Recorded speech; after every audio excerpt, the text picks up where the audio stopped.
UAM, c'est Urban Air Mobility, c'est la mobilité à l'intérieur des villes, mobilité aérienne toujours, donc intra-urbain. En intra-urbain, il faut se poser et décoller verticalement, donc il faut des aéronefs VTOL. Il faut aussi des infrastructures, des vertiports, et puis une gestion de trafic adaptée qui n'existe pas encore, avec un flux d'aéronefs important. Et comme tous ces vols se font tout près des habitants des villes, l'acceptabilité sociale pose question. AAM, c'est pas très loin de UAM, c'est une notion qui est plus large que l'UAM et ça inclut aussi des segments interurbains pour lesquels une endurance plus importante des aéronefs VTOL est nécessaire. Donc, même les aéronefs, mais endurance plus importante. RAM, la Regional Air Mobility, c'est différent, hein, c'est de l'interurbain. Ça peut utiliser des infrastructures existantes, donc ça peut aussi servir à revitaliser le réseau des nombreux aérodromes qui existent déjà. C'est compatible avec la gestion actuelle du trafic aérien, puisqu'il n'y a rien de particulier dans la conduite de ces aéronefs. Les aéronefs sont de complexité limitée, avec des voilures et propulseurs fixes. Et l'avantage aussi, c'est qu'on peut utiliser les aéronefs traditionnels au cours d'une transition progressive entre le monde d'aujourd'hui et le monde de demain.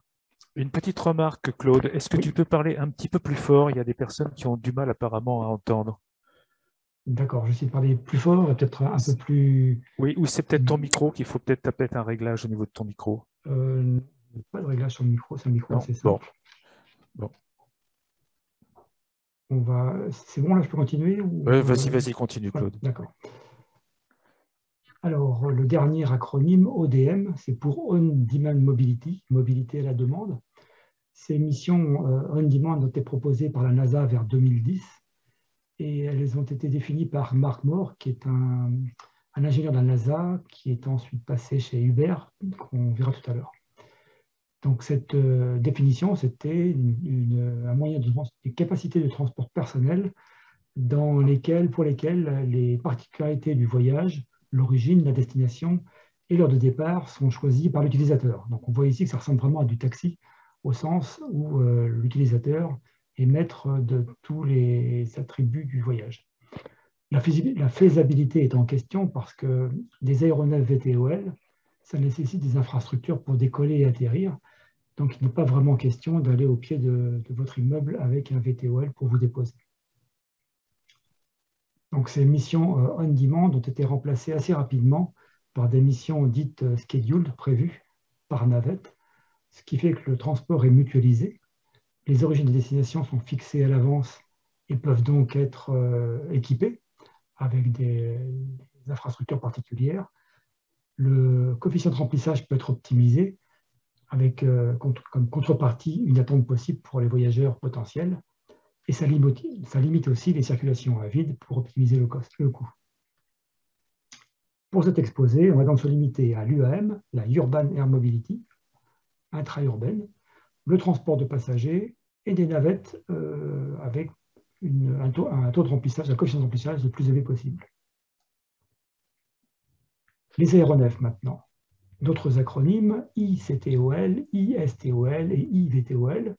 Le préfixe E, c'est pour électrique, qu'il soit pur ou hybride. On pourrait penser à une pile à combustible, mais on n'a pas retenu cette option pour cet exposé, parce que pour le moment, les projets industriels n'en font pas cas.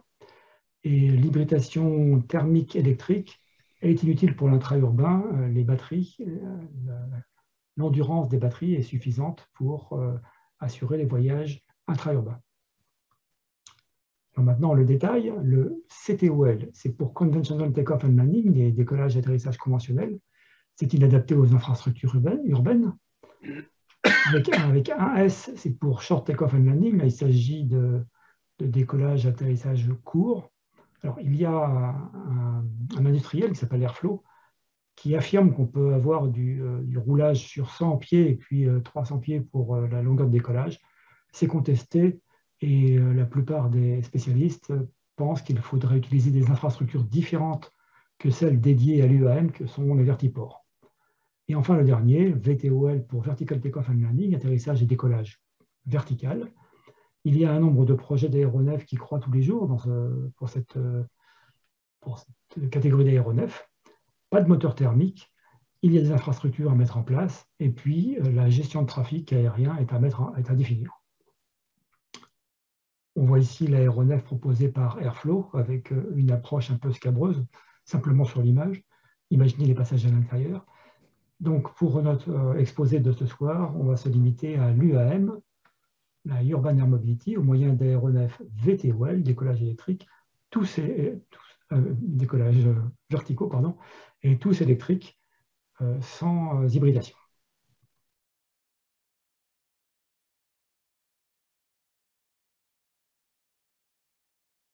Et emprunter des planches qui étaient présentées au cours d'une réunion du projet Optics en septembre 2021, donc il y a 2 mois, et qui redonne la genèse de l'affaire Urban Air Mobility. En fait, il y a eu une étude qui s'appelait Out of the Box, qui a eu lieu entre 2007 et 2010, organisée par l'ACARE au niveau européen. Et on voit sur les images qui sont présentées ici, qui figurent dans le rapport dont le lien est ici, on voit déjà des avions qui ressemblent, enfin des aéronefs qui ressemblent un petit peu à ceux qu'on voit sur les illustrations d'aéromobilité aujourd'hui. Lorsque ce projet a été fini, la Commission européenne a repris l'idée pour organiser dans son nouvel appel à projet. Et 2 projets ont été retenus dans l'appel à projet. Un qui s'appelle MyCopter, avec ici les thèmes qui ont été abordés, l'automatisation, le pilotage, l'aspect homme-machine, avec un pilotage très facile. Et puis, on voit aussi qu'il y a eu une exploration du domaine de l'environnement socio-technique. Donc, ça ressemble déjà un petit peu à ce qui est fait aujourd'hui pour l'UAM. Cette étude était menée par le Max Planck Institute en Allemagne. Un deuxième projet qui s'appelait P-Plane. L'objectif de ce projet, c'était de réfléchir à un moyen de transport personnel, totalement automatique. Vous voyez ici, l'image qui représente un cockpit a été barrée, et on voit ici l'intérieur de cet aéronef qui ne comporte que des places de passagers. Et ces passagers ont quand même une interface avec le système pour demander des destinations et éventuellement intervenir en cas de problème particulier. L'intégration dans l'espace aérien est faite automatiquement. Et ce projet a été coordonné par l'ONERA avec toutes les sociétés que vous voyez en bas de l'écran ici, de la planche ici. Deuxième planche pour ce projet. L'avion est donc une partie du système avec, on voit ici un petit schéma. Le contrôle aérien est directement en relation avec ce qu'on appelle une remote pilot station, c'est-à-dire des stations au sol avec des pilotes à distance qui peuvent intervenir sur la flotte d'avions qui sont tous coopératifs. Comme il fallait faire, on n'a pas retenu dans ce projet l'atterrissage et le décollage court parce qu'il a été jugé impossible de mettre de tels aéronefs en vol en ville. Donc, ce qui a été prévu, c'est de faire du interurbain. Et les avions, les aéronefs, décollaient de rampes aux abords des villes existantes. Ensuite, en octobre 2010, les États-Unis sont entrés dans le jeu avec une conférence qui s'appelait Aviation Unleashed, l'aviation débridée. Elle a été coparrainée par le National Institute of Aerospace et la NASA. Et l'objectif de cette conférence était d'explorer les frontières de l'imaginable en aviation, ce que les révolutions technologiques émergentes pourraient permettre à la société et à l'aviation. Les équipes européennes MyCopter et P-Plane ont été invitées par la NASA pour cette conférence. Et au cours de la conférence, il y a eu une analyse des évolutions technologiques et des orientations sociétales et l'existence d'une confluence de 3 évolutions et orientations majeures a été identifiée. Les 2 évolutions technologiques, c'est l'automatisation des aéronefs et la propulsion électrique distribuée. Et en parallèle, une nouvelle demande liée au comportement des millennials, c'est-à-dire ces personnes, ces jeunes qui ont entre 25 et 35 ans aujourd'hui, on a vu qu'il y avait des comportements un peu différents des anciens, comme j'en suis un. Et les demandes de ces gens ont été étudiées dans le cadre d'un recalibrage global de l'espace commercial du transport de voyageurs.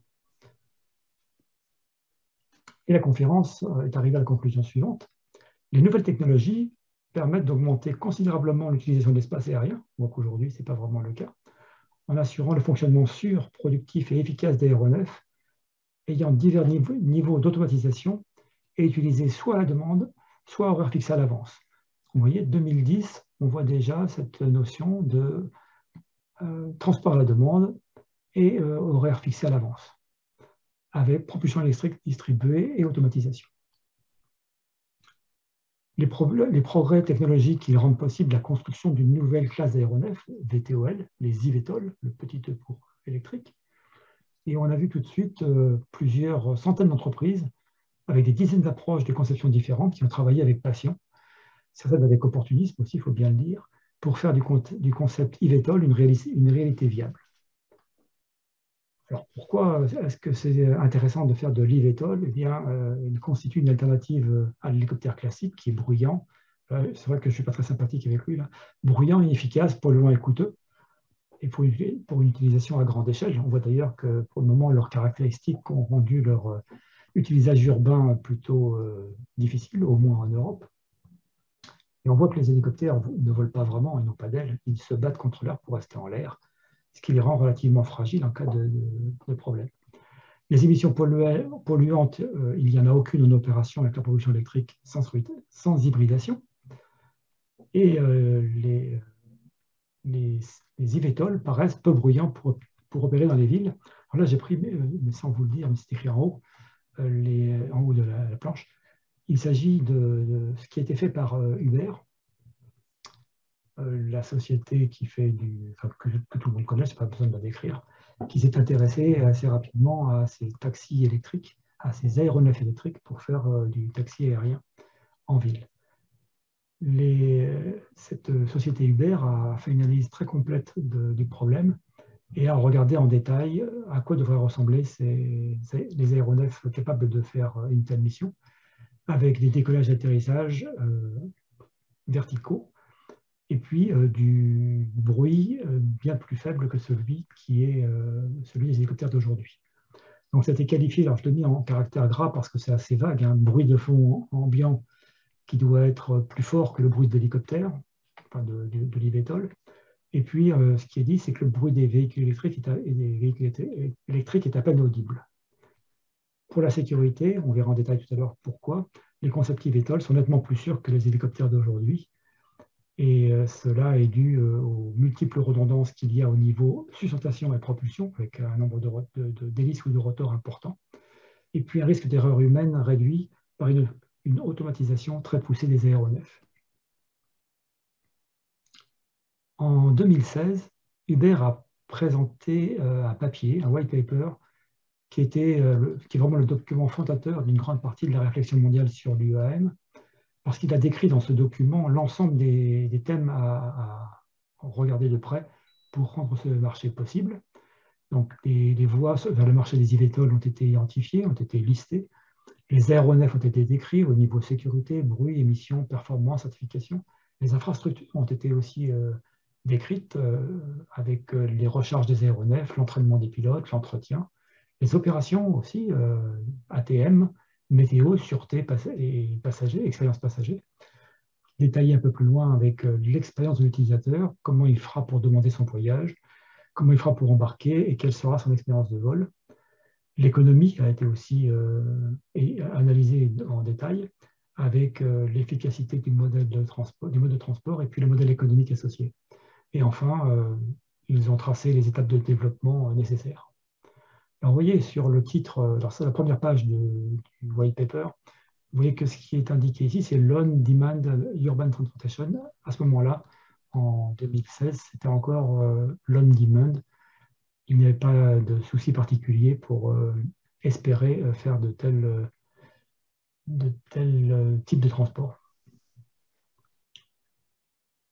En octobre 2016, ce on-demand urban transportation était décrit de façon très empathique par Hubert. Imaginez que vous veniez de la marina de San Francisco pour aller travailler au centre-ville de San José. Aujourd'hui, il faut près de 2 heures en voiture. Eh bien, par voie aérienne, ce serait que 15 minutes. Et on voit aussi le niveau d'empathie d'Hubert qui compatit à la douleur ressentie par les citoyens lors de déplacements en ville dans le monde entier. Et ils estiment qu'ils peuvent aider leurs clients à réaliser ça plus facilement. Alors, la base de clients dont il s'agit, c'est la base de clients des taxis terrestres. L'infrastructure pour supporter un réseau d'aéronefs à décollage et atterrissage verticaux plus économique que les routes, rails, ponts et tunnels, c'était aussi un argument pour pousser l'UAM. Le discours était que si nous voulons transformer une ville aujourd'hui qui n'a pas ce réseau, eh bien, il est plus facile de voler plutôt que de construire les routes, rails, ponts et tunnels qui manquent. Parce qu'un vertiport, finalement, c'est relativement facile à faire. On fait plusieurs pads avec possibilité de recharge. On fait aussi des vertistops, c'est-à-dire des endroits très simples avec une infrastructure minimale où il n'y a qu'un seul lieu d'atterrissage et pas de recharge. On installe tout ça sur les toits des garages des immeubles, sur des échangeurs d'autoroutes, et on peut aussi utiliser les héliports ou les aérodromes existants. Alors, est-ce que ces fameux eVTOL, des VTOL électriques, constituent une nouvelle ère de l'aviation? Alors, il y a deux indices qui tendent à nous faire penser. En février 2018, la société Bell Helicopter, qui est bien connue, a été rebaptisée Bell, tout court, et a adopté un logo avec une libellule. Et le petit discours qui est associé à ça, vous voyez le logo ancien, Bell Helicopter, le nouveau logo, Bell, plus d'hélicoptère. Ils disent la libellule peut décoller et atterrir où il le veut, où elle veut, peut voler rapidement et efficacement dans n'importe quelle direction, et puis faire du stationnaire à volonté. Et cette libellule représente la maîtrise du vol, c'est quelque chose que Bell essaie d'atteindre. Donc, premier indice. Deuxième indice, la vénérable American Helicopter Society, l'AHS, qui a été fondée en 1943, elle est devenue la Vertical Flight Society. Donc, exit l'hélicoptère, encore une fois, dans ce nom. Le nom commercial est resté AHS. Le colibri est resté, mais maintenant, vous verrez et vous entendrez parler de Vertical Flight Society et plus de l'American Helicopter Society.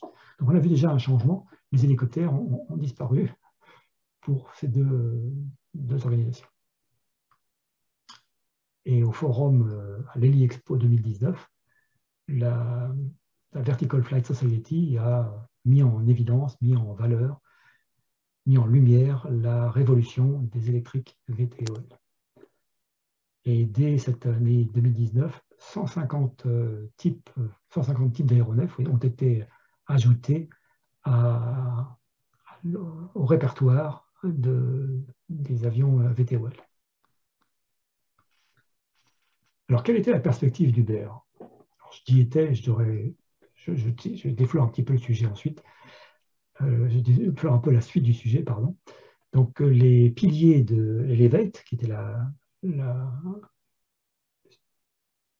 division UAM de Hubert, il y a le système industriel, l'écosystème industriel, il y a les applications de covoiturage aérien multimodal, les avions électriques, la partie d'automatisation et puis les skyports. Alors ça, c'est une diapo qui a été présentée, lors d'un séminaire organisé par Lufthansa au mois d'octobre 2020. Vous voyez, c'est relativement récent, ça a à peine plus d'un an. Uber s'appuie sur des partenaires qui font un effet de levier. C'est-à-dire que les aéronefs, ce n'est pas Uber qui les développe, ce sont des constructeurs qui sont partenaires avec Uber.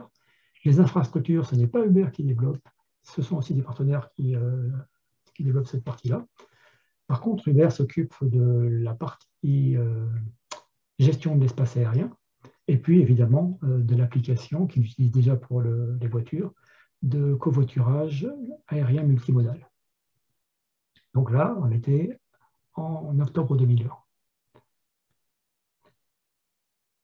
Ce que signifie ceci, c'est la quantité de données que Uber possède sur les habitudes des habitants des villes. Donc, vous voyez le nombre la hauteur de ces petites ces petites colonnes, là, c'est simplement le nombre de voyageurs qui partent de tel endroit pour aller à tel endroit. Donc finalement, cette connaissance des comportements des personnes qui se déplacent a permis à Uber de faire des spécifications pour les véhicules aériens avec une vitesse, un nombre de passagers, 4 plus un pilote, un ordre de grandeur de la distance à parcourir. L'objectif de bruit, ça a été fixé aussi à moins 15 dB en dessous des hélicoptères actuels. Les hélicoptères doivent être 3 fois plus efficaces que les turbines et on compte sur une moyenne de 2000 heures de vol par an. Alors, l'ambition pour Uber, c'est de voler dans un eVTOL. C'est que voler dans un eVTOL soit plus sûr que voyager en voiture. Malgré le constat qu'aujourd'hui, le niveau de sécurité en taxi aérien aux USA, à part 135, est 2 fois moins bon que la conduite automobile. Mais cet état de fait est dû aux 2 points notés ici. Les accidents sont dus aux pertes de conscience de situation et pertes de contrôle pour les hélicoptères, c'est-à-dire le control flight into terrain, c'est-à-dire la percussion du sol en vol contrôlé, et puis les collisions entre aéronefs, entre autres. Et puis la défaillance de la propulsion. Donc que faire pour résoudre ces 2 points? Et bien l'automatisation poussée en réduisant la charge de travail du pilote devrait éviter les pertes de contrôle. Et la propulsion électrique distribuée, elle augmente la robustesse du contrôle en cas de vent violent ou de rafale. Donc pas de soucis particuliers, enfin moins de soucis que ce que rencontrent les hélicoptères d'aujourd'hui. Les défaillances de la propulsion, eh bien, les aéronefs eVTOL ont une redondance importante parce qu'ils sont équipés de propulsion électrique répartie, plusieurs moteurs électriques, généralement 6 ou plus, autant de contrôleurs, avec une architecture de bus de batterie redondante.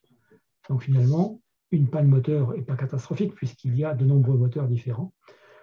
Une panne moteur induit simplement une vitesse et une capacité de mondée réduite, mais une autorité de contrôle totale, même si elle est un peu réduite également. Les eVTOL doivent être utilisés directement au-dessus des zones urbaines densément peuplées et à proximité de celles-ci. Alors, on sait bien qu'il y a des hélicoptères qui font de l'évacuation sanitaire aujourd'hui, mais ceux-ci sont tolérés en ville tolérés par la communauté urbaine, parce qu'ils sont peu fréquents, d'une part, et qu'ils sont à valeur sociale claire. Il s'agit de sauver des gens. Et les habitants des villes ne sont pas opposés à de tels vols au-dessus de leur tête. Par contre, ils seraient probablement opposés à toute autre utilisation d'aéronefs bruyants. Il est donc utile, indispensable, de fixer les objectifs sonores très soigneusement. Là, je ne vais pas vous détailler les règles utilisées pour les hélicoptères qui ne sont pas adaptées pour les eVTOL, parce que je vois que le temps passe vite. Donc, vous pourrez lire ça dans le PDF que vous pourrez avoir après la conférence, si cela vous intéresse, d'avoir le détail de ce que Uber prévoyait. Mais dans ce détail, vous verrez que les travaux Uber ont été très détaillés pour établir des spécifications très précises. L'hélicoptère est intrinsèquement bruyant, puisqu'il y a 3 sources de bruit spectralement différentes, le rotor principal, le rotor de queue, le moteur, avec des extrémités de vitesse de pale de rotor très élevées, et un rotor de grand diamètre qui fait tourner le rotor à faible vitesse et qui génère des bruits à basse fréquence.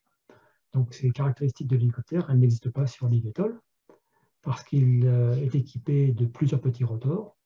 Donc il y a un diamètre réduit, donc des vitesses périphériques plus faibles, avec un RPR, une vitesse de rotation augmentée, et ce qui permet de maintenir des niveaux bas de bruit perçus. Et il y a aussi un contrôle de la direction du vol qui est fait sans recours à un rotor de queue ou à des mécanismes complexes et bruyants. Le bruit du moteur, eh bien, les hélicoptères conventionnels sont équipés soit de moteurs à piston silencieux ou de turbomoteurs.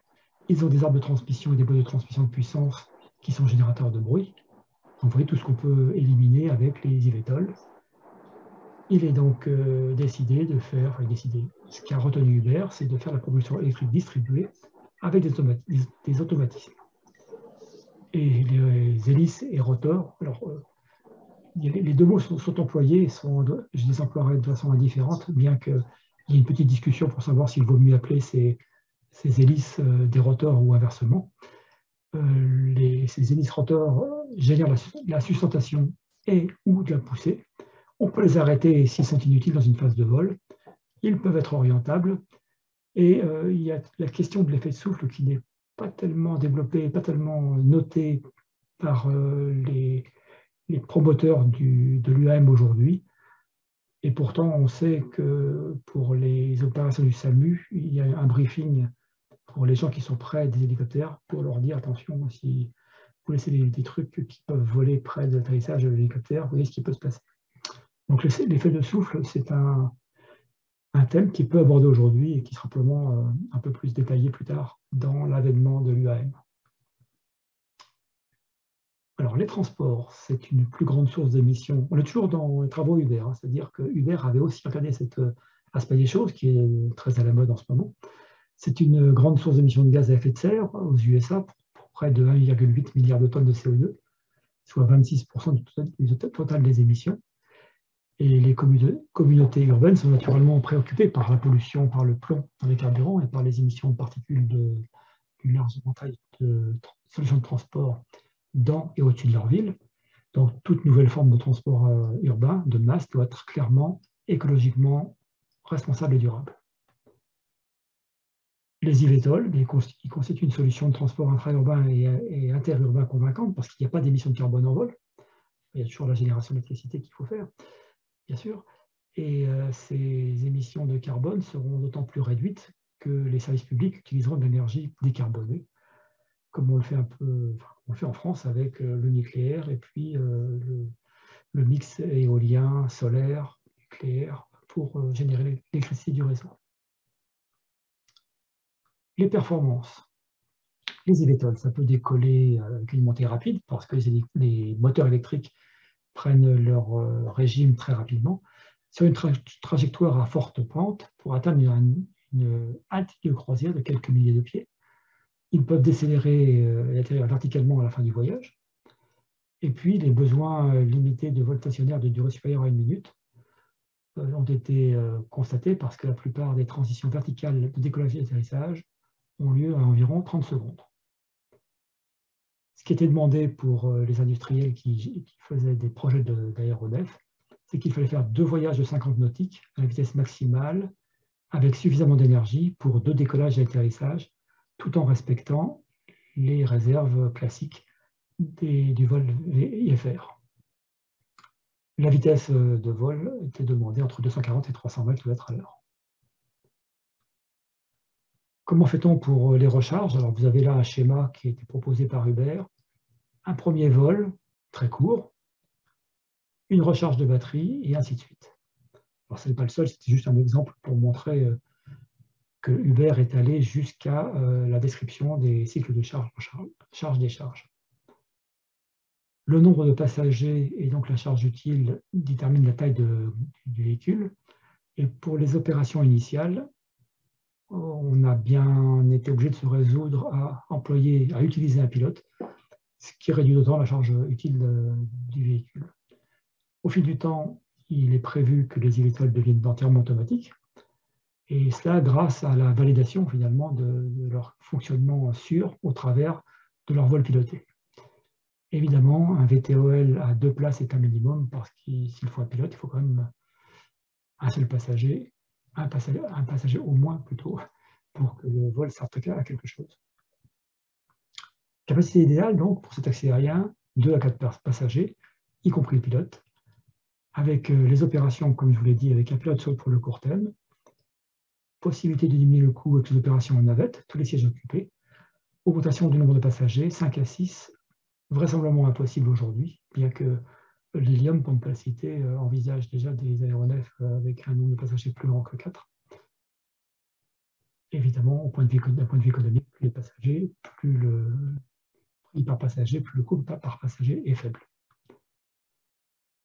Les eVTOL, il y a vraiment un continuum d'approche aujourd'hui de concepts multirotors fixes et de concepts multirotors orientables, avec des ailes et sans ailes. On va voir ça après.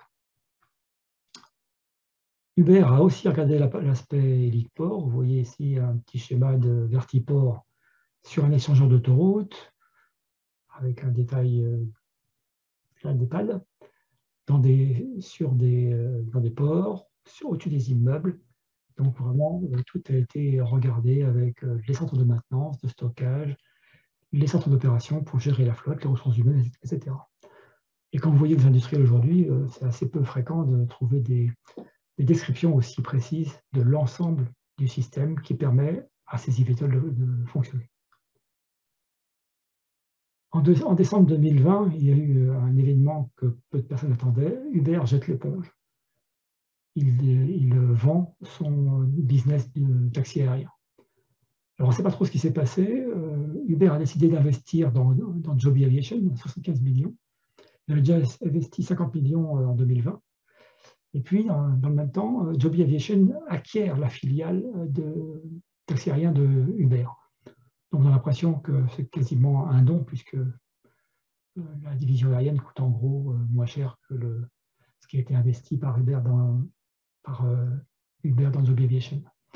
Et Joby a toujours la liberté d'utiliser l'application Uber pour proposer des courses en taxi aérien quand les aéronefs entreront en service. À l'époque, en décembre 2020, on pensait que ça pourrait être dès 2023. Depuis, c'est un peu reculé. Donc, cet événement a fait que le domaine UAM a perdu son systémier. Comme j'essaie de vous le montrer, Uber avait vraiment réfléchi à tous les segments de l'UAM. Et cette perte s'est traduite par un foisonnement de propositions de véhicules sans qu'il y ait des charges communs. Donc finalement, tout le monde affirme un peu n'importe quoi et on n'est pas sûr que tout ça fonctionnera correctement un jour. Les variantes d'eVTOL. On peut avoir de la poussée orientable avec les propulseurs qui sont utilisés à la fois pour la sustentation et la propulsion horizontale. Il y a maintenant plus de 500 concepts qui ont été ajoutés à la liste des concepts qui existaient, les 150 concepts qui existaient au départ. Il y a aussi le lift plus crew, c'est-à-dire la sustentation plus le vol horizontal. Il y a des propulseurs utilisés pour le vol horizontal qui sont complètement indépendants de ceux utilisés pour la portance. Et il y a une aile. Il y a les multicoptères sans voilure. Donc là, c'est vraiment un peu comme les drones d'aujourd'hui, plusieurs propulseurs qui sont utilisés pour le vol vertical et le vol horizontal. Le vol horizontal étant réalisé par inclinaison, par mouvement d'assiette vers le bas. Et puis, il y a le petit nouveau, le multicoptère avec voilure. Alors, je dis le petit nouveau parce qu'il n'y en a qu'un, c'est le concept Airbus, qu'on va voir bientôt en photo ici. Donc, je résume, multicoptère, que du vertical, et c'est l'inclinaison, l'assiette, enfin pas l'inclinaison, mais l'assiette appliquée qui fait de la transition, enfin la croisière. Le lift plus cruise avec l'hélice qui pousse et celle qui porte, et puis la poussée orientable qui permet d'aller là où on veut. Et l'hélicoptère, le multicoptère ailé. Alors, cette dénomination, c'est Airbus qui l'a donné. Avec des exemples, le Joby Aviation S4, peut-être le plus avancé actuellement, qui est en poussée orientable, le Archer Maker, le Bell Nexus. Sustentation plus vol horizontal, dit lift plus cruise. J'en ai mis plus là, mais j'aurais pu en mettre aussi plus pour la première catégorie. Il y a il y a Ascendance Flight Technologies qui a fait la TA, le VX4 de Vertical Aerospace, un modèle pour Honda, un modèle pour Beta Technologies, Ascent ici, Young VT30, en bref, un grand nombre de modèles qu'on ne pourra pas détailler. Les multicoptères, le premier City Airbus, les Yang 184 et 216, on voit qu'entre les deux, des rotors ont été ajoutés, et puis le vélocoptère qui a été montré au Bourget il y a quelque temps, lors d'une journée particulière, une journée spéciale de démonstration de l'UAM. Et puis enfin, le multicoptère Airbus, le City Airbus NextGen. Alors, quels sont les ordres de grandeur des masses et puis des vitesses? Alors, Joby S4, un pilote, 4 passagers, donc on revoit ici, 1815 kg, 4000 livres. Le Lilium, qu'on voit en dessous, 6 passagers, un pilote. Donc là, c'est assez difficile de voir comment ils peuvent réaliser une telle prouesse. Le City Airbus avec un pilote et 3 passagers. Longueur envergure, vous voyez que les engins sont quand même grands. Il ne s'agit pas de vous en mettre sur le pas de votre porte. Ou alors il faut que vous habitiez à un endroit bien dégagé. Donc 7,30 m de long pour 10,26 m d'envergure pour le Joby, 8,5, 13,9 pour le Lilium, et le City Airbus NextGen, 11,35, 15,72. Donc ce sont quand même de beaux bébés hein, qui n'entrent pas dans tous les jardins. Les vitesses et pour les rayons d'action, 320 km/h, 240 km pour le Joby S4. C'est le seul, à ma connaissance, qui a démontré ce qui est affirmé. Il l'a démontré au 3e trimestre 2021, avec un bémol quand même, tel que ça a été publié, on a l'impression que c'était à vide. Donc en vol automatique et à vide. Donc évidemment, s'il y avait 4 personnes à bord, ou voire 5 personnes à bord, ça serait quand même un peu différent. Et le City Airbus, ils annoncent 120 km/h pour 80 km de rayon d'action. Le bruit. Faible bruit, annoncé par Archer pour son pétole, 45 dBA, en survol à 2000 pieds. Alors Archer, sont des gens qui n'ont pas encore volé et qui affirment beaucoup de choses, donc il faut aussi prendre ça avec des pincettes. Plus réaliste, parce que mesuré déjà, Joby a montré comment ils ont réfléchi pour faire un aéronef à niveau de bruit très réduit. Et ils ont fait des essais avec NASA, donc c'est pour ça que je disais que c'était vraiment très crédible, avec des vols à 1600 pieds et à une vitesse de 102. Et ils ont fait passer des avions, des aéronefs de nature différente, un Cirrus, un Beechcraft, un Robinson, donc hélicoptère, 3 hélicoptères, et le Joby. Donc vous voyez les niveaux de bruit tels que illustrés sur cette planche, et vous pouvez sur le net regarder une vidéo avec le bruit et écouter le bruit de ces aéronefs. Et vous avez même une comparaison Lilium Joby qui est disponible toujours sur le net. Avant de pouvoir être utilisés dans un pays, les VTOL doivent se conformer à la réglementation établie par les autorités aéronautiques qui sont chargées d'assurer la sécurité aérienne. Voler, ce n'est pas comme une voiture hein, ou un vélo, qui sont déjà pourtant très normalisées. Et cette réglementation fait respecter des normes pour la conception de véhicules, pour leur production, pour les pilotes, et contient des exigences de maintenance et exploitation. Et pour les eVTOL, eh bien, il faut tout refaire, enfin, tout faire, parce que ces normes ne sont pas encore toutes formalisées. Néanmoins, la FAA et l'EASA ont adopté un processus qu'ils appellent un Consensus-Based Standard, c'est-à-dire qu'on fait vraiment une réflexion de tous les spécialistes et de concert, ils génèrent des normes en essayant d'avancer progressivement avec des certificats de navigabilité expérimentaux qui comportent des restrictions, lesquelles sont levées au fil de l'expérience acquise. Et puis, il y a des preuves à apporter pour justifier que le niveau de sécurité est atteint, le niveau de sécurité satisfaisant est atteint au cours des premiers vols. Donc la technique, c'est un petit peu ça, hein, pour faire avancer le niveau de sécurité des eVTOL, pour le prouver, c'est profiter de tous les vols qui vont avoir lieu pour construire les standards, les normes de certification. La FAA a déjà sorti 2 papiers.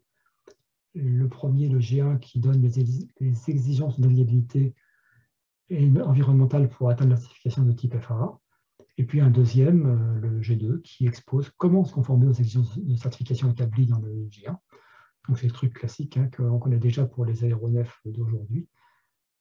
Et l'EASA a fait la même chose avec en juillet 2019, c'était fait chronologiquement avant la partie FAA, a publié un document avec des conditions spéciales pour VTOL, et puis a publié des means of compliance, c'est-à-dire les moyens de se conformer aux exigences en 21. donc il y a quelques mois. Alors, pour vous montrer la différence aussi entre la publication par les constructeurs de ce genre d'avancées normatives, réglementaires, Joby dit tranquillement, on va tout dire gentiment, qu'elle est d'accord avec les spécifications de la FAA. Et côté Archer, c'est plus dithyrambique, hein. La FAA a approuvé la certification pour Archer, Propelling It Forward, donc vraiment pour la propulser vers la certification. En fait, il manque encore plein de choses. Et cette affirmation a été mal comprise par certains. Et il a fallu rectifier le tir après pour dire non, ce n'est pas certifié encore, c'est juste une première étape. Et une personne de l'EASA m'a fait remarquer que cette annonce avait été faite opportunément, juste avant une levée de fonds par Archer. C'est pour la mauvaise langue, ça. Ensuite, je passe au pilotage. Alors, ces engins vont être très différents des aéronefs d'aujourd'hui. Et alors là, je ne sais pas non plus vous détailler parce qu'on n'a pas le temps, mais vous pourrez aller voir ça sur le web toujours. GAMA, l'association des General Aviation aux États-Unis, d'aviation générale aux États-Unis, a fait une étude pour ce qu'ils appellent les Simplified Vehicle Operations. C'est fait avec NASA. Donc, ce sont des opérations, des véhicules qui se pilotent simplement, donc avec 3 stades, avec des pilotes habituels. Le but de la deuxième étape, ce sont des non-pilotes, avec des easy fly, donc des engins faciles à contrôler, avec un certain nombre de caractéristiques. Et surtout la dernière, qui est intéressante pour l'UAM, c'est-à-dire beaucoup moins d'entraînement pour les pilotes. Et l'étape numéro 3, c'est le passager. Donc on voit que ça n'est pas tout à fait encore totalement autonome, il y a encore une intervention d'un humain, mais c'est le passager. Donc pas de licence de pilote demandée, et les détails ne sont pas encore connus. Vous voyez, donc la réflexion, elle est quand même déjà assez avancée pour bien montrer qu'il va y avoir une automatisation poussée. Il y a peut-être toujours encore quelqu'un, mais ça ne sera plus un pilote tel qu'on peut le concevoir aujourd'hui. Et ça, c'est cette méthode de SV01, SV02, SVO1, SVO2, SVO3. C'est une méthode pour aller vraiment vers le presque entièrement autonome. Aujourd'hui, que constate-t-on? Eh bien, le monde UAM insiste sur la nécessité d'automatiser à terme l'aéronef, sans vraiment penser à la limitation de l'activité de carrière d'un pilote, dit Vettel il y a quelques années. Alors, il y a plusieurs points. Alors, évidemment, ce n'est pas très gentil pour les pilotes d'aujourd'hui, mais beaucoup plus grave, ça peut aussi, comment va-t-on exprimer cela, être une épine dans le pied du développement de l'UAM. Trouver des pilotes qui acceptent de voler que quelques années, ça sera difficile. Alors, le Joby S4, prenons l'exemple de cet engin qui existe déjà et qui a beaucoup volé. Ce que dit Joby, c'est qu'ils ont réinventé les commandes de vol. Et voilà ce qu'ils ont maintenant, enfin ce qu'ils ont dans leur engin. Le manche gauche contrôle l'accélération, le manche droit contrôle l'altitude et la direction. Il n'y a pas de palonnier. Et la stabilisation et le stationnaire sont automatiques. Alors on voit que le pilote d'hélicoptère, il serait peut-être un peu dépaysé, et on aurait peut-être plutôt besoin d'un geek qui a fait beaucoup de pilotage dans sa console avec son manche qui tourne à droite et à gauche pour faire voler son hélicoptère, son engin à décollage court ou vertical sur son ordinateur. Et la question qu'on peut se poser, c'est que j'ai introduite au tout début, est-ce qu'on aura des pilotes, des candidats pour le pilotage de ces eVTOL avec un grand nombre de concepts d'aéronefs, donc il faudra passer des QT à n'en pas finir, et les standards ne sont pas encore définis, et un avenir très incertain, quelques années, quelques dizaines d'années, probablement pas, on ne sait pas. En tout cas, là, le monde UAM insiste sur la nécessité d'automatiser à terme l'aéronef. Pourquoi est-ce qu'il y a cette insistance? Eh bien, c'est que le coût du pilote, il est important. Il est estimé à entre 50 et 90 kg/$ par Uber, mais probablement avec un profil plus jeune ingénieur qu'un profil pilote. D'autres constructeurs l'estiment à 280 kg$ avec un maintien de compétence de 90 par an.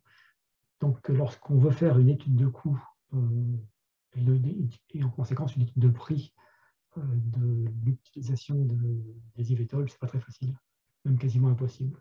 Ce que dit McKinsey, simplement, aujourd'hui, c'est que le maintien du pilote à bord de l'aéronef, c'est le doublement du coût du siège passager. D'où la volonté du monde UAM de faire de l'automatique le plus vite possible. Alors, où en sommes-nous pour les commandes d'eVTOL? Alors, curieusement, l'eVTOL le plus avancé, c'est le Joby, qui est ici, là. Ils n'ont pas de commande. Alors, il faut prendre ces chiffres. Donc là, vous voyez en option le vert, les commandes fermes, c'est le bleu.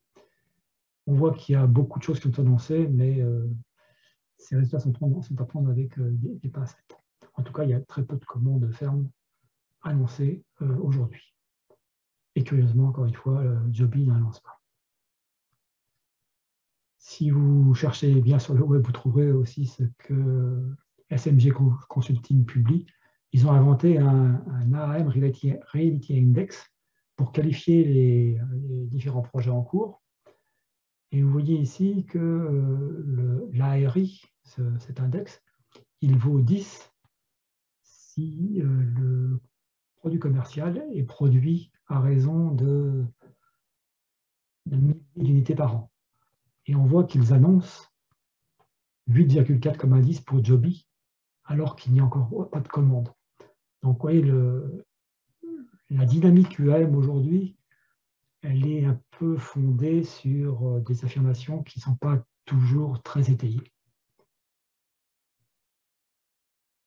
Et c'est pour ça que j'ai mis ici cette expression faites semblant jusqu'à ce que vous jusqu'à ce que vous fabriquiez l'engin. Et c'est un peu l'idée, parce que ces différentes entreprises, que ce soit Vertical, Lilium, Marché ou Joby, reposent sur des capitaux, sur des investisseurs qui doivent y croire. Donc là, ils ont fait des Special Purpose Acquisition Companies avec pas mal de sociétés qui ont pignon sur rue, et puis des pignons plutôt sympathiques, hein, Stellantis, United Airlines. Et ils annoncent des tas de choses, mais on ne sait pas exactement la solidité de ce qui est annoncé. Il y a des introductions en bourse à grand spectacle. Vous avez celle de Joby ici, celle de Archer. Alors, je ne suis pas spécialisé de la bourse, loin de là. Ça s'est fait en août 2021, ça c'est en septembre 2021 pour Archer. Mais je ne me rappelle pas avoir vu des événements de ce type-là pour d'autres sociétés plus classiques, sur des produits plus classiques. Un aéronef, ça coûte combien?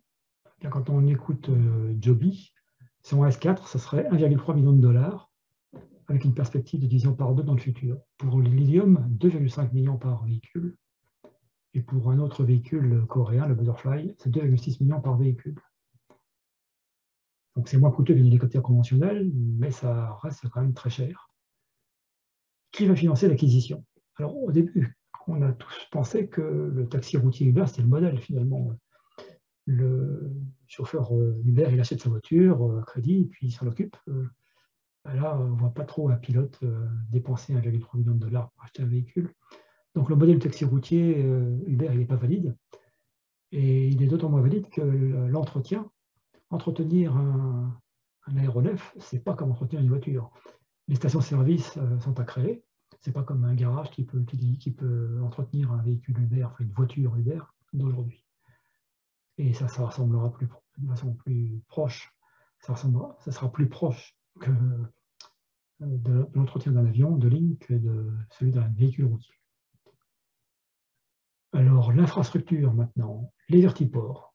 Voilà la vision de Hyundai. Ça s'appelle pour eux un vertiport ou un urban airport. Vous voyez à quoi ça ressemble à l'intérieur? Alors, je ne sais pas si vous êtes frappé par quelque chose d'important. Il n'y a quasiment personne.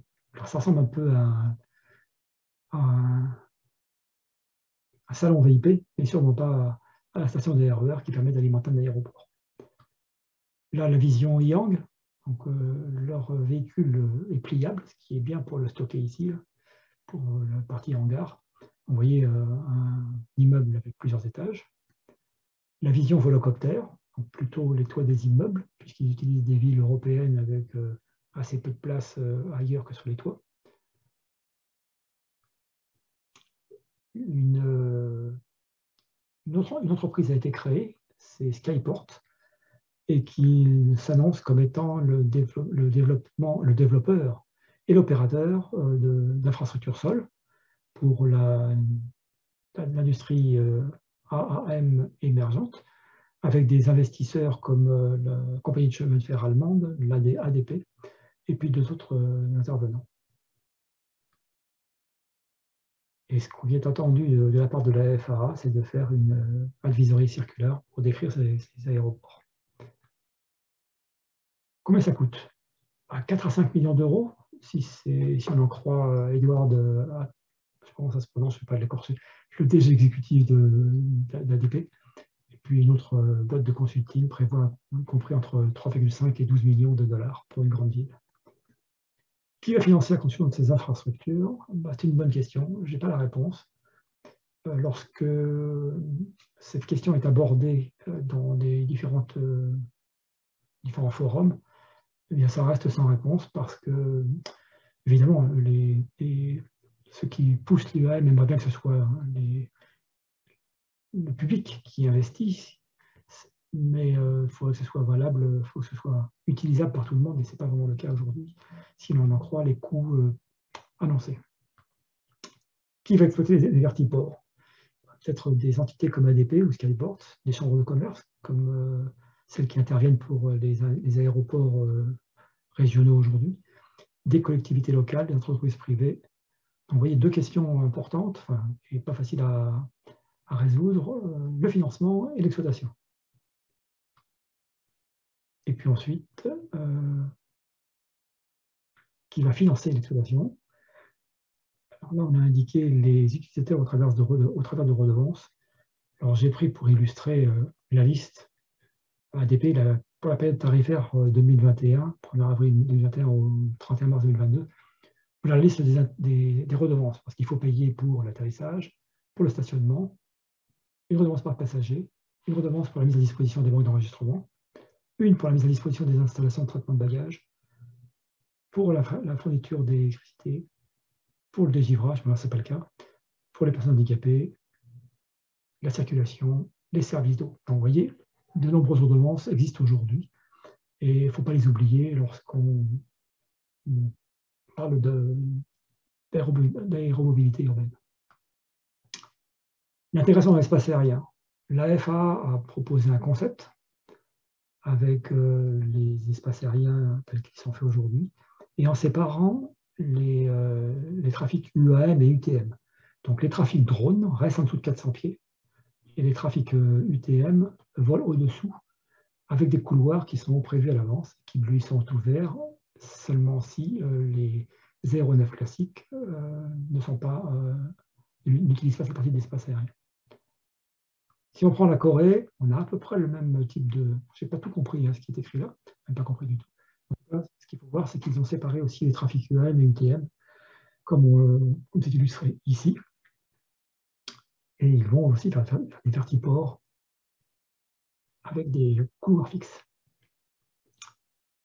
En Europe, c'est plus compliqué et pas autant abouti, si j'ai bien suivi ce qui s'est passé. Il y a des colosses qui ont été faits pour les drones. Alors c'est un peu compliqué, il y a des nouveaux espaces aériens, des typiques grecs. Ça va relativement haut, ça va déjà jusqu'à 500 pieds pour les typiques. Les ZU peuvent aller jusqu'à 1000 pieds. Vous voyez, quelque chose qui vient empiéter sur l'espace aérien aujourd'hui utilisé par les aéronefs. Et en Europe, on est, semble-t-il, plutôt sur la philosophie de faciliter le développement des drones, et éventuellement au détriment des autres aéronefs. Mais ça a été commencé avant l'avènement, si je puis dire, de l'UAM, et depuis depuis le 12 janvier 2021, donc c'est pas très vieux, une nouvelle étude a été débutée pour traiter l'UAM. C'est un Very Large Demonstration Project, un projet de démonstration très grand, surtout avec un grand financement, un grand budget. Et ils vont voir comment les services qui ont été prévus pour les drones peuvent être utilisés pour l'UAM. Si ça vous intéresse, il y a des workshops bientôt. Une a eu lieu en septembre et l'autre aura lieu en février 2022. Donc, vous voyez, on en est vraiment au tout première notion, première réflexion. Ce qu'il faut savoir, c'est que l'EASA a fait une étude sur l'acceptabilité sociale de l'UAM avec l'infrastructure, la sécurité et le bruit en premier. Le coût arrive plus loin. L'environnement, impact environnemental arrive assez haut aussi dans les préoccupations. Vous avez aussi la possibilité de trouver cette enquête-là si ça vous intéresse. Bon, je vais passer cette planche-là parce qu'on va arriver à la fin. Donc ça, c'est dans l'étude EASA dont je viens de vous parler. La NASA a fait 2 études de marché sur la mobilité aérienne. Elles sont un peu anciennes maintenant. Le marché de la navette aéroport est décrit comme viable, le taxi aérien comme viable, l'ambulance aérienne comme non viable à cause des infrastructures nécessaires à l'atterrissage au décollage. Une autre étude a des conclusions un peu différentes. Le dernier kilomètre pour la livraison de colis viable en 2030. L'air métro, c'est-à-dire les routes c'est ce que j'ai appelé tout à l'heure navette, viable en 2030. Et le taxi aérien, improbable en 2030 parce que c'est du trajet à la demande. Donc vous voyez que cette étude de marché, ce n'est pas pour demain non plus, ce n'est pas 2024 pour les Jeux Olympiques de Paris qu'il y aurait, selon eux, des taxis aériens à disposition. Vous pouvez aussi avoir accès à ces informations sur le web, si ça vous intéresse. Drone et UAM, autre planche de la présentation que j'ai citée tout à l'heure de la Commission européenne, avec des projets qui sont en cours et d'autres projets qui viennent juste de démarrer spécifiquement sur la Urban Air Mobility pour préparer le déploiement de la mobilité urbaine qui inclut le transport de fret pour eux. Et même chose pour celui-ci, pour avoir une aéromobilité urbaine sustainable, c'est soutenable. Si on résume, UAM, Paris-Vétol, il y a dans le fond de tout ça une standardisation, une certification. Ce qui pousse la demande du marché, le buzz des médias et les investisseurs. Ce qui contraint, c'est l'acceptabilité sociale. Toutes les choses à regarder, l'acoustique aérodynamique, la propulsion électrique, l'automatisation, comment on contrôle la définition conceptuelle. Je n'ai pas parlé de batterie, parce que je n'ai pas le temps. C'est un point rouge, ce n'est pas parce qu'il est chargé, c'est parce que c'est ça qui limite la portée des aéronefs aujourd'hui. Il faut penser au vertiport, aux recharges, à la maintenance. Il faut penser à l'intégration de l'espace aérien avec la gestion de trafic, les communications, le voir à éviter. Il faut penser au coût. Et tout cela pour faire soit du télépiloté, pour faire du cargo en ce moment, soit à la demande, soit prévu. Mettre un pilote à bord pour faire du passager aujourd'hui. Là, dans ce cas-là, on ajoute la partie définition des licences des pilotes, de leur entraînement. Et on peut faire du passager avec du taxi à la demande qu'on a exclu et du schedule qu'on a retenu et que j'ai écrit dans cette présentation que j'expédie à la fin. Donc, vous voyez, il y a plein de choses et on n'en a vu qu'une toute petite partie. L'intégration dans l'espace aérien, pas facile. Le coût, un peu affolant en ce moment. Comment on peut conclure cette présentation? Eh bien, vous connaissez peut-être, le hype cycle, c'est le cycle de développement des nouveautés, avec les attentes ici et puis le temps en abscisse. Il y a un déclencheur d'innovation, c'était la propulsion électrique répartie et l'automatisation. Le pic des attentes exagérées. Après, il y a une dégringolade pour comprendre un petit peu mieux le problème, avant d'atteindre un plateau de productivité. Si on regarde en détail, dans le coin ici, là, on en est à la supplier prolifération des fournisseurs. Et puis, on est vraiment tout près du pic, avant d'avoir une presse négative qu'on n'a pas encore, pas vu beaucoup. Donc finalement, on est peut-être quelque part par là, avant la grande dégringolade dans un fossé, peut-être, si ce hype cycle est celui qui décrit l'avènement de l'UAM. Voilà, donc ça c'est un futur peut-être. Merci pour votre attention. Vous avez probablement des questions. Recording stopped. Merci beaucoup, Claude, pour cette excellente présentation qui a retenu l'attention de beaucoup. Moi-même, j'ai eu du mal à un moment. J'ai pas fait trop attention en fait aux questions qui étaient posées là en parallèle et j'étais complètement scotché à ce que tu disais. Que j'ai parlé peut-être un petit peu trop vite. Ouais, Mais non, c'était très très bien. Merci beaucoup, Claude. Écoutez, donc maintenant, on va procéder aux questions. Donc, j'ai vu qu'il y en avait un certain nombre. On est assez nombreux, hein, il y a eu 71 participants là, durant cette présentation. Je laisse la parole à Cyril. Et puis, j'invite toutes les personnes qui sont encore sur le réseau eh bien, à exprimer leurs questions via la messagerie instantanée que vous avez en bas de votre écran ou en haut de votre écran, ça dépend de l'option que vous choisissez. Je te laisse la parole, Cyril. Oui, tout à fait. Monsieur Le Tallec, bonsoir. Bonsoir. Donc, alors, on va commencer par la première. Comment est envisagé l'insertion des eVTOLs dans le trafic aérien? Alors, je pense que vous l'avez décrit un petit peu à la fin. Oui, c'était ces planches-là. Donc, ça dépend des endroits. Le plus réaliste, parce qu'en Europe, on n'est donc pas encore vraiment bien réfléchi, le plus réaliste, c'est de faire des couloirs, comme ceux qui sont représentés ici. Donc, ça, c'est le concept de la FAA qui a été publié en juillet 2020. Et ces couloirs sont activés lorsque c'est possible. Alors, on voit que pour la FAA, ce ne sont pas les drones qui ont priorité, mais ce sont plutôt les aéronefs qui utilisent déjà l'espace aérien. Donc, des couloirs prédéfinis, et puis une activation de ces couloirs lorsque l'espace aérien est libre.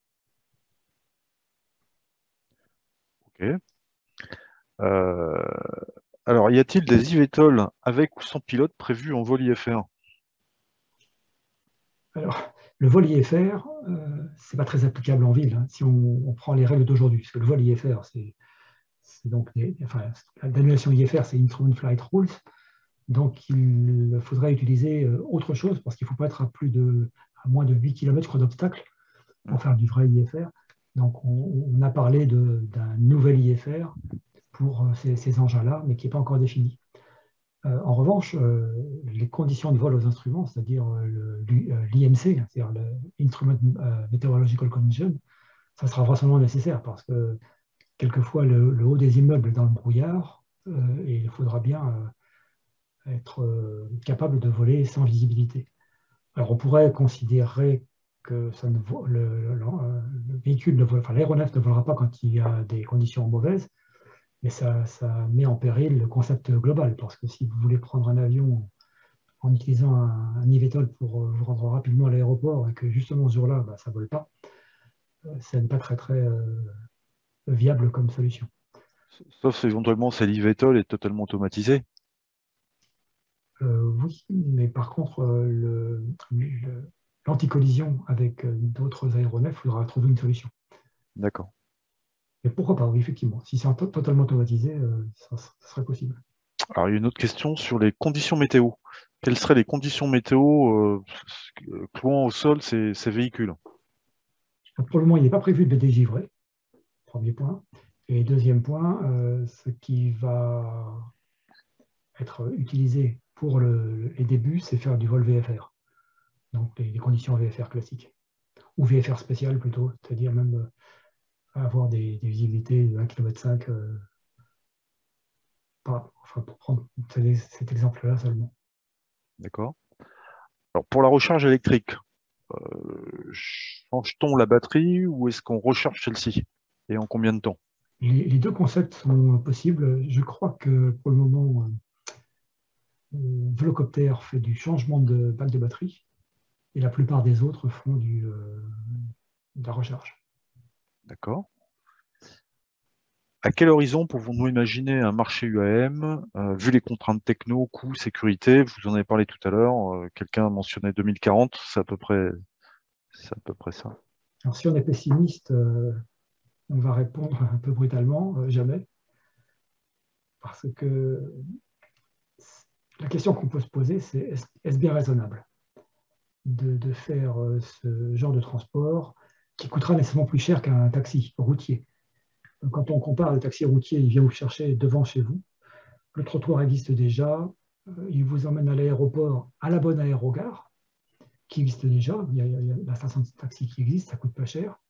Si on essaie de transposer ça avec un Yvetol, prenons Roissy, par exemple, vous avez l'aérogare de E, de F, de A, etc. L'aérogare G. Donc il faudrait plusieurs vertiports à 4 millions, 4 ou 5 millions d'euros l'unité, et avec le point d'interrogation sur qui va payer de telles infrastructures pour tout commencer. Donc, avec l'UAM, on est vraiment dans une perspective de démarrage, et ça n'est pas évident de trouver des solutions. Alors, Donc, au plus tôt 2030, disons, pour que tous les concepts soient faits, et peut-être pas. d'accord. Vous parliez tout à l'heure de l'envie, effectivement, aux Jeux Olympiques de Paris de faire quelques transports. Vous avez une idée, ça c'est une question personnelle, vous avez une idée d'où on en est? C'est un projet réaliste ou réalisable? C'est réaliste de faire des transports de démonstration. Avec Yang l'a déjà fait aussi en Chine. On peut très bien faire des transports entre un point A à un point B avec des précautions dans la mesure où le véhicule est devenu sûr et qu'il y a une organisation du trafic qui est spécifiquement dédiée à ces véhicules. Mais j'avais demandé au professeur Yves Crozet qui s'occupe des transports, un professeur de l'Université de Lyon. J'étais allé le voir pour avoir son impression sur la faisabilité d'un tel transport. Et puis la discussion a tourné court assez rapidement parce qu'il m'a dit, mais votre système de transport n'a pas de débit. Effectivement, lorsque vous regardez un vertiport, on n'imagine pas facilement d'avoir beaucoup de débit avec ce genre d'installation. Et tout à l'heure, j'ai parlé du souffle des hélices. Il faut vraiment dégager rapidement les lieux d'atterrissage pour que d'autres passagers arrivent. Ça ne ressemble pas à une station de taxi aujourd'hui où vous avez plein de gens qui sont les uns derrière les autres qui entrent dans le taxi pour repartir vers leur destination. Monsieur Donc, Lategal, on peut faire des démonstrations, mais si on demande précisément ce que ça démontre, je suis intéressé par la réponse. d'accord. Est-ce qu'on a un coût au kilomètre par passager aujourd'hui? Est-ce qu'on sait dire, sur tel trajet, le montant acceptable serait de temps? Alors, l'acceptable ou le coût? Alors, les deux, l'acceptable et... Le coût, comme j'ai essayé de vous le dire, il y a trop d'incertitudes. Ne serait-ce que le pilote à bord qui double le coût. Alors, des chiffres ont été annoncés, c'est 3 $ par 1000 passagers comme prix, mais c'est fondé sur un grand nombre d'hypothèses et on peut difficilement s'avancer sur un coût sur un coût et sur le prix. Alors là, ça dépend beaucoup des décisions de l'État. Actuellement, lorsqu'on prend un ticket de métro, on ne paye pas le coût du ticket de métro, on paye un prix. Parce qu'il y a des financements, des subventions qui sont importantes. Et c'est normal. Enfin, c'est normal. Ça se comprend parce que le métro est utilisé par tout le monde. Pour cela, on voit moins la justification de subventions pour un Happy Few qui serait utilisateur de l'UAM. Alors, plein de questions. Qu'est-ce qui arrivera en premier sur ce marché? Donc vous avez mentionné qu'effectivement, il y avait un constructeur américain qui était, je crois que c'était Toyota, hein, c'est plutôt un constructeur japonais. C'était Joby. Joby, oui, tout à fait. Les startups ou les avionneurs actuels comme Airbus ou Embraer ont-ils une place à jouer sur ce marché? Est-ce qu'ils sont plus légitimes que les autres? Je ne suis pas sûr, parce que finalement, ces constructeurs n'ont pas vraiment le profil qui va bien, je pense, pour ces nouveaux aéronefs. On verrait plutôt, là on voit Toyota, peut-être qu'ils ont un rôle à jouer. Stellantis aussi, parce que ces aéronefs vont être construits normalement, devraient être construits comme des voitures pour avoir des coûts faibles et un grand nombre d'unités produites par jour. Je ne sais pas si j'ai bien répondu à la question. C'était le rôle plutôt des avionneurs ou des... Oui, c'est ça. Qu'est-ce qui arrivera en premier sur le marché? Et puis les avionneurs actuels, un petit peu comme Tesla il y a quelques années sur le marché automobile, quoi, vis-à-vis des constructeurs historiques. On voit que les constructeurs se sont investis, ou plutôt ont investi dans les constructeurs prometteurs, hein, que ce soit Joby, Archer, Lilium ou Vertical, sont les plus avancés actuellement. Mais pas facile de savoir ça pour le moment. Et c'est compliqué d'y comprendre quelque chose à ces mouvements de fonds qui sont annoncés pratiquement quotidiennement par les différents les SPAC, les Special Purpose Acquisition Company. Alors, compte tenu du faible nombre de passagers transportés en UAM, parce que vous avez mentionné 3, 4, voilà, le marché ne serait-il pas plus porté par le transport et la livraison urbaine de marchandises plutôt que de passagers? Dans les études de marché là, que j'ai citées, il y a effectivement l'analyse de ce créneau-là.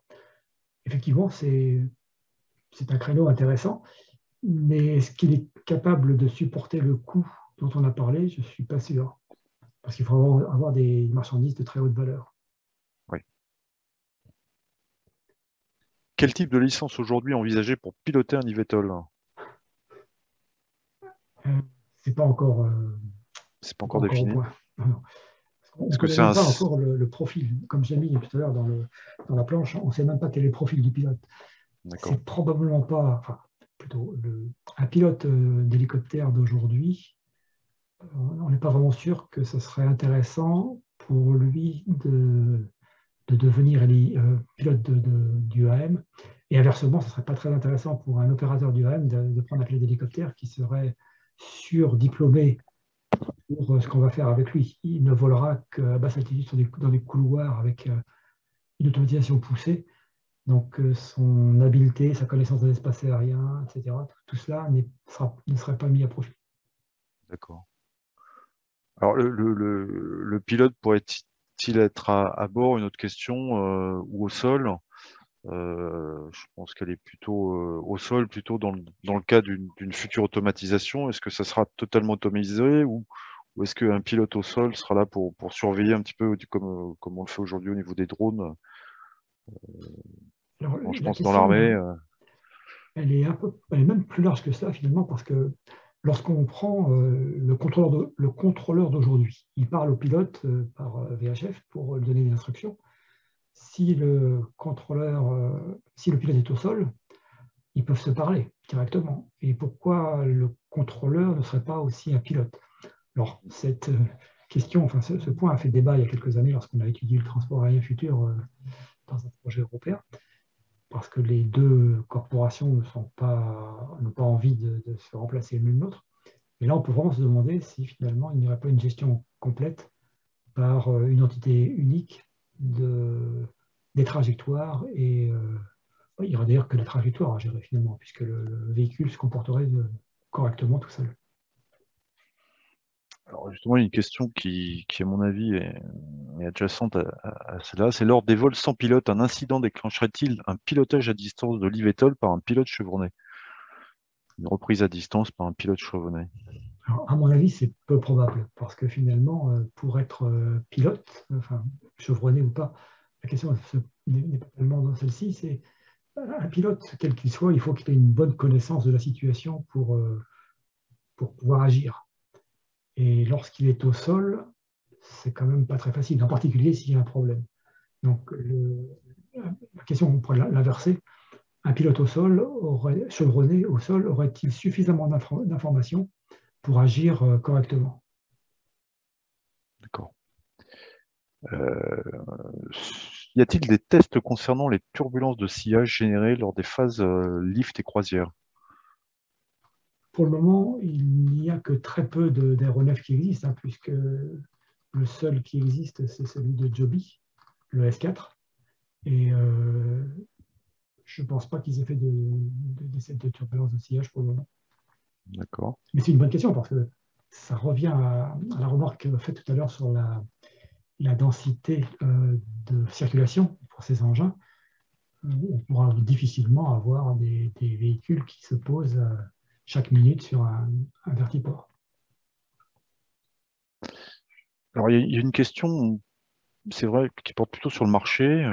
Je la lis en entier. Je ne vois pas bien ce qu'est la demande commerciale en dehors de la substitution aux usages urbains de l'hélicoptère, hein, confère Sao Paulo. Ce n'est pas en tout cas pour réduire la congestion urbaine comme revendiqué par certains projets. Bon, en gros, c'est quoi le marché, quoi, pour de l'usager? Alors, essayons de prendre le problème de la circulation urbaine. Aujourd'hui, il y a une circulation très dense. Donc, certaines personnes préfèrent prendre l'hélicoptère. Mais ce moyen hélicoptère, il est peu répandu parce qu'il est cher et qu'il est bruyant. Donc, on se dit, finalement, si on supprime les inconvénients de l'hélicoptère, on a tout gagné. On réussira à réduire la congestion urbaine grâce à des VTOL, non bruyants, non polluants. C'est ça l'idée. Donc, si on constate aujourd'hui que l'hélicoptère n'est pas très utilisé, c'est normal, puisqu'il n'est pas acceptable tel qu'il se caractérise par son bruit, sa pollution, etc. Et l'hôpital apporte la bonne solution. D'accord. Avec le marché aujourd'hui, enfin, je mets des études de marché. Le marché il est estimé à combien si